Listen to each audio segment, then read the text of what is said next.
Episódio 4 de O Espetacular Homem-Aranha de 2008. Se você não assistiu aos vídeos sobre os 3 primeiros episódios, corre lá, assiste e depois volta aqui. Bora recapitular rapidinho o que rolou de mais importante no episódio anterior. O Peter tenta tirar fotos do Aranha, mas não consegue. A May ainda tá com problemas financeiros. O Dr. Connors aplicou o DNA do lagarto anabolizado com um choque do Electro. Isso faz com que ele recupere o seu braço. No laboratório, o Connors começa a passar mal e se transforma no lagarto. Ele e o Aranha saem na mão. À noite, a Gwen e a Marta conseguem fazer um purificador de gene. É um soro que elimina qualquer DNA não humano do corpo da pessoa. O Aranha pega esse soro. O Aranha sai na mão com o lagarto de novo e consegue fazer o vilão tomar esse soro. O Peter aproveita para tirar uma foto dessa luta e vender ela pro Clarim. No outro dia, o Clarim publicou a foto do Peter. A galera do laboratório fica pistola e o Peter acaba sendo demitido. E antes de ir embora, ele vai roubar um frasco do purificador de gene. Quando ele chega na sua casa, ele decide tomar o soro para se livrar do Homem-Aranha, mas muda de ideia quando vê uma foto de Tio Ben. Isso foi o que rolou de mais importante no episódio anterior. Agora bora pro episódio 4. O episódio começa com o Optimus Prime entrando na frente de um carro forte. Outros 4 Optimus Prime fecham esse carro forte. Lá dentro, um dos guardas está segurando uma maleta. O episódio dá uma importância grande para ela ao focar assim desse jeitinho. O Optimus Prime da frente abre a traseira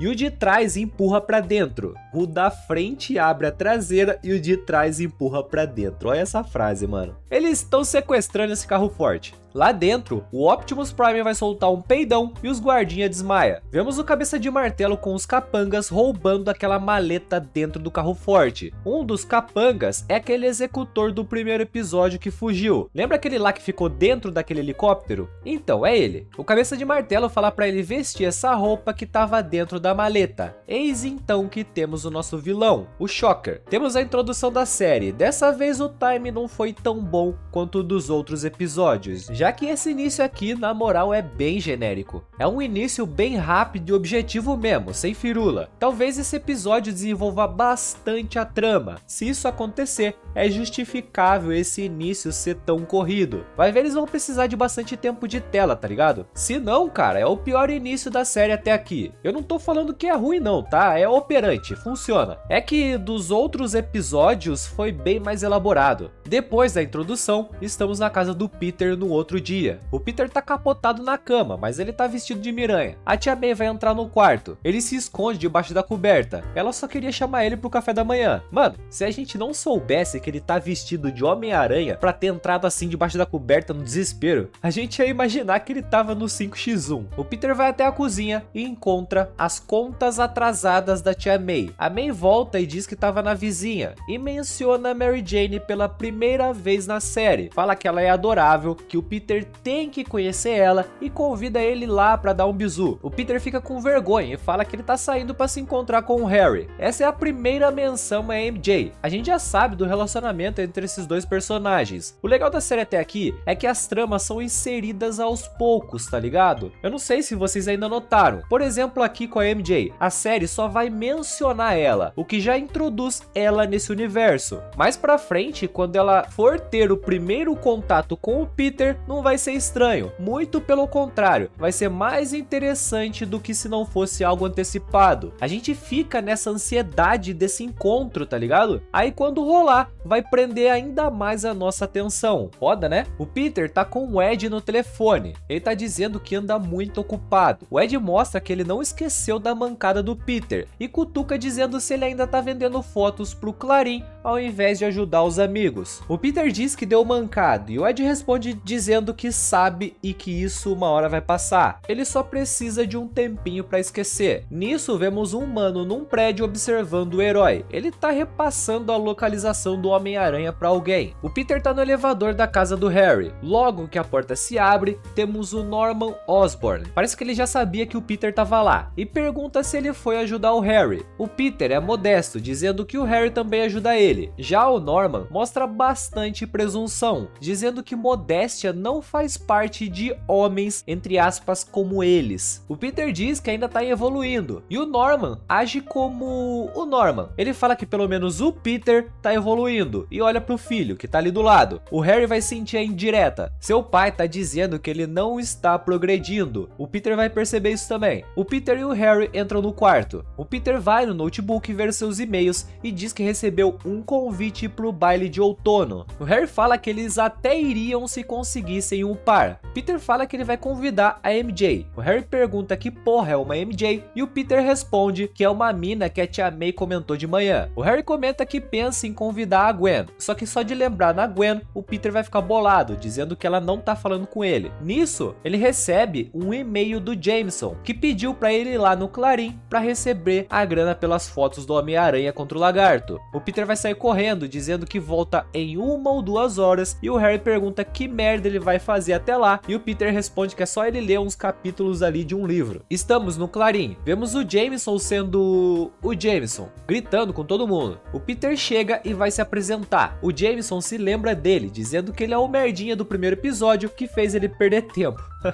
Cara, é legal como os personagens se lembram das coisas que aconteceram, mano. No caso aqui, lá no primeiro episódio, o Peter ele foi até o Clarim pra sugerir que o jornal usasse fotos do Aranha pra vender mais. Só que o Jameson acabou expulsando ele. E o personagem se lembra disso, que passa a sensação pra gente de continuidade na série. O Jameson, mano, ele vai expulsar de novo o Peter sem saber que é o Peter.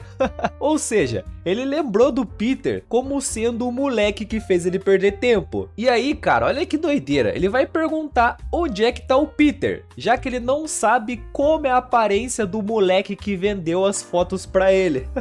Na moral, velho, esse personagem é sensacional. Cara, a cena vai ficar ainda melhor. A Beth chega e traz o café pro Jameson, que a propósito tá pedindo esse café desde o primeiro episódio, eu esqueci de comentar. Ela fala que o Jameson acabou de expulsar o Peter Parker do prédio. A cara do Jameson, mano, é impagável, sério. Essa cena me tirou um sincero sorriso. E ainda, cara, vai ficar mais engraçado, já que o Jameson grita perguntando por que ela ainda tá parada, que é pra trazer o Peter Parker de volta. Que introdução genial desse núcleo, papo reto. O Peter tá indo embora e se toca que ele não pegou a grana e volta pra pegar. E finalmente o Jameson e o Peter Parker se conhecem. O Jameson fala que tava esperando alguém que pelo menos tivesse uns pelinhos no sovaco.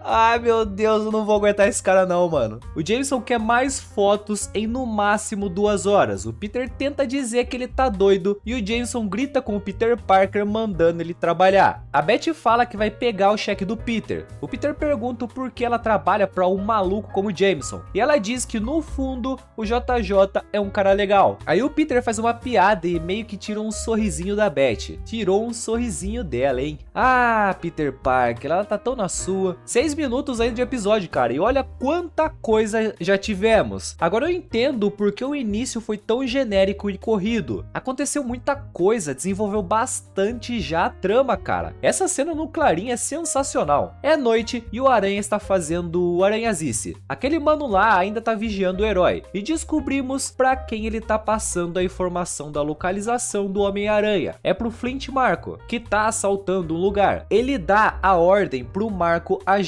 Isso dispara o alarme do lugar. O Aranha ouve e vai atrás dos bandidos. O Marko fala pro comparsa ir mais devagar, que o Aranha não pode perder eles de vista, senão já era a, entre aspas, grana. O que mostra que isso aí é uma armadilha. O comparsa manda ele enfiar a grana no cu, ele só quer vingança. Eles entram em um galpão e se escondem. O herói vê isso. O Aranha vê a oportunidade de tirar mais fotos e vendê-las. Posiciona a câmera e guarda o cheque no Bilal. Imagine o cara do banco pegando esse cheque na mão depois, velho. Vai ter pego no pipi do Miranha de tabela. O Miranha desce o cacete nos dois bandidos. E descobrimos que o nome do segundo cara é O'Hearn. Ou seja, esse cara aqui é o Rhino. O Miranha desce a bilola nos dois e o sentido aranha ativa. Ele é atacado por algo e vemos pela primeira vez o Shocker. O Shocker começa a atirar no herói, que tenta atacar o vilão, mas não consegue. Ele meio que tenta dar uma bica no Shocker, mas a roupa dele o protege de impactos. A roupa do Shocker é tipo a roupa do Pantera Negra no MCU, tá ligado? Ela absorve os impactos, o que explica ele não sentir o coice da sua própria arma. Ele desce o cacete no Homem-Aranha, até que o O'Hearn tenta atropelar o Miranha. O Shocker fica puto e atira nele. O herói vai tentar atacar o Shocker de surpresa, mas não consegue, e acaba caindo em uma prensa hidráulica. O Shocker aciona ela e vemos a prensa fechando. Cê é louco, velho. Isso aqui ainda é uma série infantil? Os caras tentaram esmagar o Homem-Aranha, mano. Um helicóptero pega o Shocker e vai embora. O O'Hearn pergunta se o Homem-Aranha foi jogar no Vasco e o Marco fala pra eles meterem o pé dali. Vemos o Homem-Aranha saindo do meio do lixo prensado. Ele se salvou porque entrou dentro de uma geladeira. Ou seja, o roteiro ajudou. Só tá vivo porque ele é o protagonista. Ele agora tá fedendo e ainda por cima o seu cheque virou esse bagulho preto aí.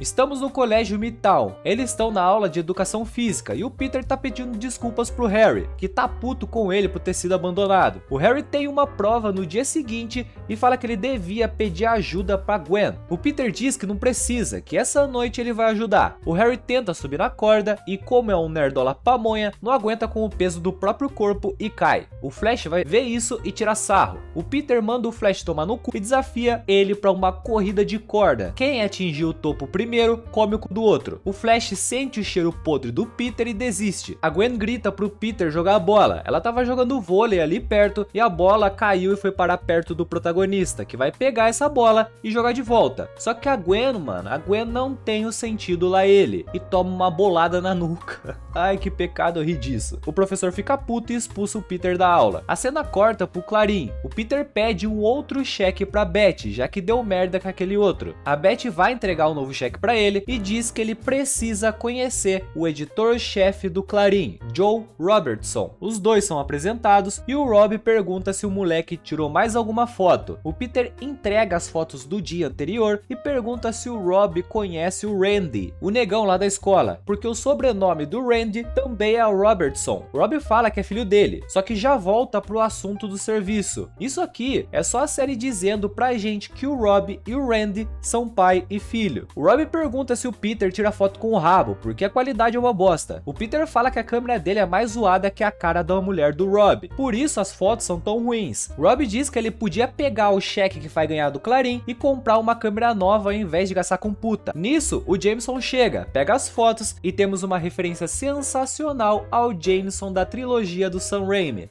Lixo, lixo, literalmente lixo, lixo. O Jameson encontra uma foto do Aranha jogada no lixo e fica felizão. O Peter pergunta se ele não poderia usar uma foto onde o Aranha tá ganhando a luta. O Jameson vai olhar pra ele, mandar ele tomar no cu e fala que o jornal é dele e é ele quem decide que foto vai usar. Anoitece e o Peter pegou seu pagamento. Ele vai até uma loja comprar uma câmera nova, mas esse calvão aqui não deixa ele entrar, fala que a loja já fechou. Esse calvão tá mó preocupado, mano, tem alguma coisa errada. Vemos o Marco e o O'Hearn levando uma caixa pro Optimus Prime. O Marco tá dizendo que eles têm que acelerar o passo, porque assim que os bandidos descobrirem que o Homem-Aranha morreu, a cidade de Nova York vai virar Gotham City. O O'Hearn sente um cheiro podre e o Aranha Cesselento aparece. Ele prende os dois e manda um recado pro Shocker. Ele quer uma revanche e moer o vilão na porrada. O Peter chega em casa antes das 10 horas. A tia May tá com um monte de conta na mesa. Ela diz que tá decidindo qual conta ela deve pagar e qual conta ela vai deixar atrasar. Olha que pesado, cara. O Peter então entra num dilema gigantesco. Ou ele investe numa câmera nova para tirar mais fotos do Homem-Aranha, ou ele dá o dinheiro para ajudar a tia May. Olha que pesado, cara. O Peter então decide não dar o dinheiro pra May. A May, cara, é uma pessoa maravilhosa. Por mais que esteja na merda, diz que vai fazer um bolinho pro Peter. Só que o Peter tá muito mal pela situação e diz que tá sem fome. A May vai se surpreender com isso e fala que pra ele não querer bolo significa que ele tá muito cansado por ter passado o dia inteiro ajudando o Harry. E é aí que o Peter se lembra do compromisso com o amigo. A cena corta pro Harry puto no outro dia. O Peter tenta pedir desculpas, mas o amigo não aceita. O Peter perdeu a amizade do Ed, da Gwen e agora do Harry. Caso você tenha esquecido disso, o Flash vai fazer questão de nos lembrar fazendo esse bullying com ele. Vemos o Shocker, que não tá vestido de Shocker, jogando um bilhar. O cabeça de martelo fala que o rei do crime tá puto com o Montana. O Montana é o nome do Shocker, tá ligado? É o nome de civil dele. O rei do crime acha que ele não cumpriu com o acordo. Voltamos pro Peter. Ele tá testando a sua câmera nova, ou seja, ele não deu o dinheiro pra tia May para conseguir comprar essa câmera. Nerdola, não julga. Ele comprando essa câmera nova vai fazer com que ele possa tirar mais fotos do Homem-Aranha, consequentemente ganhando mais dinheiro e aí sim podendo ajudar a tia May. O Peter vê a Betty comprando um dogão. Ele fica todo nervoso e descobrimos que ele tá afim dela. Ele acaba convidando ela para ir no baile de outono com ele. Olha só, velho. Moleque é atacante. A Betty diz que ela é muito velha para ele, mas o Peter diz que jogador experiente ajuda a upar mais rápido. Só que do nada tem um mini terremoto ali perto. Eles entram no Clarim e tá um caos lá dentro. O Peter ouve o Rob dizendo que é o terceiro terremoto em menos de uma hora. E ele deduz ser o Hannah Montana. A cena corta para um galpão abandonado. Aquele cara ainda tá vigiando o Homem-Aranha, ou seja, ele vai repassar essa informação para alguém. O Aranha é atacado de surpresa pelo Hannah Montana. Ele tá decidido a matar o herói, cara. Eles começam a treta nesse teatro abandonado. Vai rolando uma destruição por causa dos raios do Shocker. O Aranha começa a perguntar o porquê o Hannah Montana quer tanto matar ele. E o vilão diz que isso aí é só um acordo. Nisso, o Aranha nota que o teatro vai desmoronar a qualquer momento e tem uma ideia. Ele começa a tirar sarro do Shocker, que cai que nem um gatinho e começa a pegar pilha, atirando loucamente no Miranha. Só que na verdade, o herói tá usando os raios para destruir os pilares de sustentação aí desse galpão, que acaba desabando. Mano, o Miranha derrubou um prédio na cabeça do Hannah Montana, velho. Puta que pariu. Tipo, o Homem-Aranha não mata. Tecnicamente, quem derrubou esse galpão na própria cabeça foi o Shocker. Mas Homem-Aranha, meu Deus, hein? Mandou a moralidade pra casa do caralho. Falando da luta em si, velho, na moral, é bem paia. Nada mais é que o herói pulando pra lá e pra cá, desviando dos raios do Shocker. Das lutas da série até aqui, é a mais sem graça. Até a luta contra o Abutre é melhorzinha que essa. A cena corta pra casa do Harry. Ele chega puto em casa. O Norman pergunta o que tá rolando. E o Harry tá puto dizendo que foi mal na prova de cálculo porque foi abandonado pelo Peter e que tá sendo bulinado na escola. E aí, cara, por incrível que pareça, o Norman Osborn dá uma lição moral foda no filho dele. Ele dá um sermão no filho dizendo que ele tirar nota ruim não é culpa do Peter. Ele tem que parar de ficar terceirizando a culpa e se vitimizando das coisas. Ele tirou nota ruim porque ele mesmo não fez por merecer, que é pra ele parar de ser um merda coitadinho e assumir o controle da própria vida. Olha só, mano, quem diria, hein? O Norman Osborn não sendo um arrombado e dando uma lição boa pro Harry. Depois disso ele sai e vemos que o Harry entendeu o recado. Ou não, né? Vai fazer merda com certeza esse pamonha. O Norman entra numa sala e lá está o Cabeça de Martelo, o que mostra a ligação do Osborn com a máfia. O Martelo fala que a máfia quer o Aranha morto e pergunta qual é o posicionamento do empresário em relação a isso. O Norman diz que não é assunto dele. O Martelo lembra que o herói já salvou a vida do Norman, que diz que não tem relação nenhuma com o herói. Se tivesse, ele não teria contado sobre o carro forte lá do começo do episódio, o que revela pra gente que o Norman Osborn tá envolvido com aquele ataque. O Martelo pergunta o porquê ele fez isso e o Norman responde que a empresa dona daquele carro forte